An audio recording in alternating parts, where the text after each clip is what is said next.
Good to have you out there with us. The Thunder are at it again tonight in Phoenix, which means another triple-double is very much in play. We are all in on the triple-double. It's time for records and milestones presented by Jim Beam. Drink smart. Westbrook has 30 of the record-tying 78 triple-doubles so far this season, guys. Sometime very, very soon, perhaps tonight, someone's going to get the 79th and make this the most triple-double-tastic season in NBA history. Is this mostly a product of the circumstances and skill of Westbrook and James Harden, or is there something about the way the league is going that contributes to all this? Well, for me, it's definitely some factors the way the league has evolved. I mean, in today's NBA game, the spacing is probably as plentiful as it's ever been in the history of the NBA. You add to that the fact that, there are a few more possessions than we've had in recent years. And then also, I think that just from a skill standpoint, there are more players that are specialists, whether it's their three-point specialists or their rebounders or whatever, and maybe not as well-rounded defensively. So maybe the defense isn't quite as good. You add to the fact that now rotations are much further, along, and it just promotes more scoring, more incentive to drive the paint, easier shots. Guards can rebound because the big men aren't in the post area. Right. So there are a lot of factors, I think, that go on, especially with guys like Harden and Westbrook, and the reason they've been so successful in the messed around and got a triple-double department. Not even messing around anymore. It's purposeful. Yeah. No, I mean, to your point, Stu, and I think you were right on. I think it's a hybrid of both. It's a mixture of, the talent in a Westbrook and a Harden that, Westbrook, what he's done, how he plays, his style, his stamina, his athleticism. We really haven't seen that at that point guard position. And then Harden, I mean, just, the same thing, automatic scoring. Even last year when they struggled, he still averaged 7 assists a game.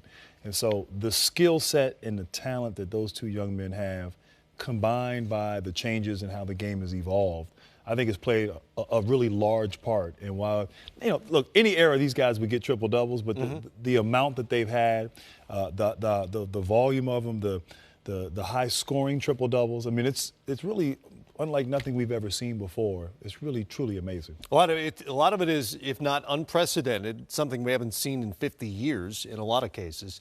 The individual career list has changed significantly. Just 4 years ago, Grant, you were 10th on the career triple-double list. Man. With 29. Go back to 2013. Yeah, that's right.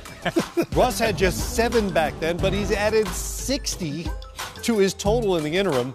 4 years later, Russ is now 5th all-time. LeBron James has added 13 and passed Pat Lever, but Westbrook blew by him along the way, so he's still 7th on the career list. Russ is just 28.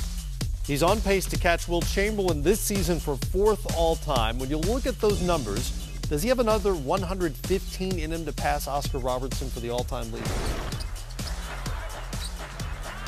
I think he actually does. I mean, he's still sort of in his prime years.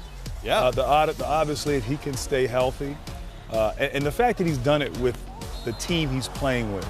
Not a great shooting team maybe like Houston, right? Who, shoots a high volume of three-pointers and certainly makes a number of them. But the kind of personality he has to go out there and do, if he can stay healthy over the next, 3 to 4 years in these prime years and put in significant games throughout the season, not miss too many, I think there's a chance he could do it. When you think about it, I mean, even if he doesn't have an extraordinary sort of season on the triple-double front that he's having this year, but he's just good at them, he could average 25 a year for the next 4 or 5 or 6 years.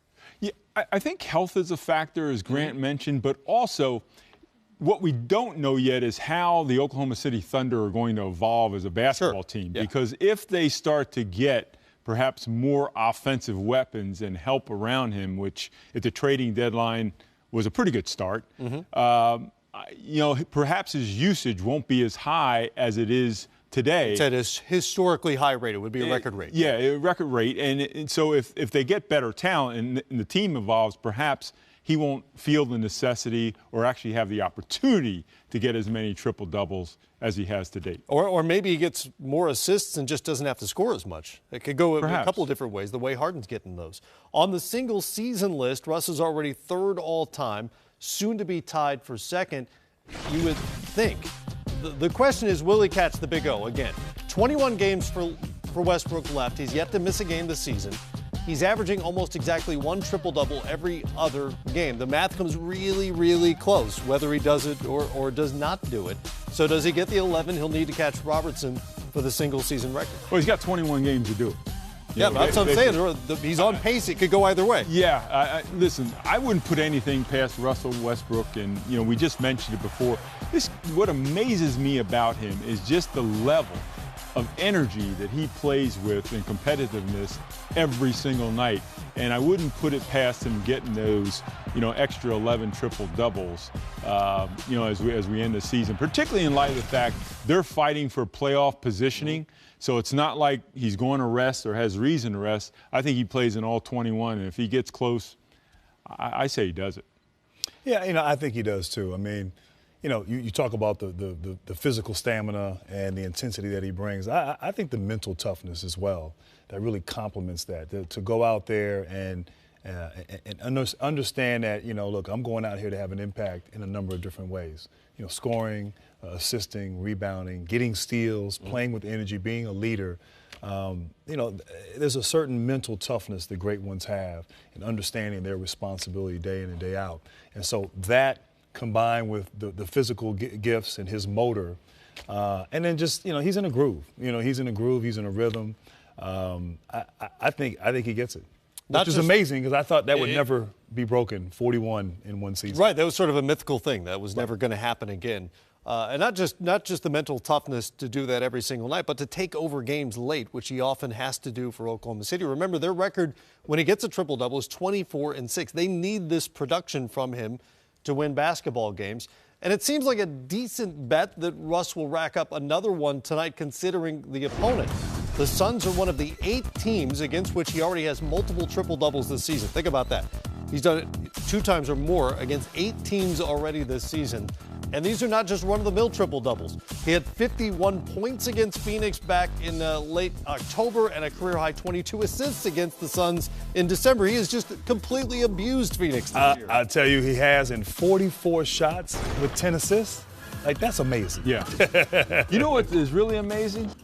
That there are some assistant coaches on the Suns that still have jobs. That's amazing. if you have, fool me once, but, fool me twice. I mean, listen, Phoenix, the way that they play, the wide open style that they play, I think it's a good chance that tonight he puts up big numbers, and whether or not he gets a triple-double, it's going to be a high possession game. Right. He's got a great chance. And look, players, certain teams, when you go against you feel like you have your way. And if you're a scorer, you're a rebound, whatever the case it is, whatever you do, he clearly has the confidence to go out and dominate in all facets of the game against Phoenix. So I anticipate that happening again tonight. There's also Robertson's unofficial record, because it's not really a record, it's just averages, but it's notable.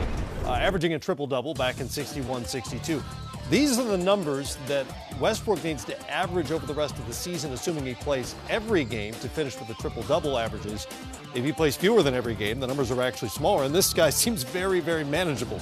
I mean, that's rather pedestrian for him. For him, yes. Here's a crazy number for you. So he's averaging a 30-point triple-double, right? Think about that. That used to be a big deal, a 30-point triple-double. The previous 5 seasons in the NBA, there were only 22 of those. 7 of them by Westbrook. And now he's doing it for an entire season. No, it's truly amazing. I don't know what more we can say about it other than the fact that if he continues to do it for the season, he gets my vote. I don't have a vote, but he gets my vote as a league. You can MVP. lobby me if you want. Yeah. I'm going to steal your vote, actually, because you're wavering a little bit. You're wavering. I'm not wavering. But it's just tough. It's just not time to vote yet. Yeah. It'd be tough for me if Russell Westbrook averages a triple-double at the end of the season. Mm-hmm. It would be tough for me to utter the words that he's not the MVP if he averages a triple-double. Okay. Not, the fact that it hasn't been done since Oscar Robertson, it just, to me, he's got to be the league MVP if they make the playoffs. It's a remarkable, remarkable feat if he does it. You've got 5 weeks to lobby me, by the way. Yeah. Roughly 5 weeks. And if you don't come around, I think I'm going to rough you up a little bit. Try to twist your arm. What's happening here? Wow. That's on tape. That's how passionate I am about that. That's on tape. We'd be remiss if we didn't share some Grant. Oh.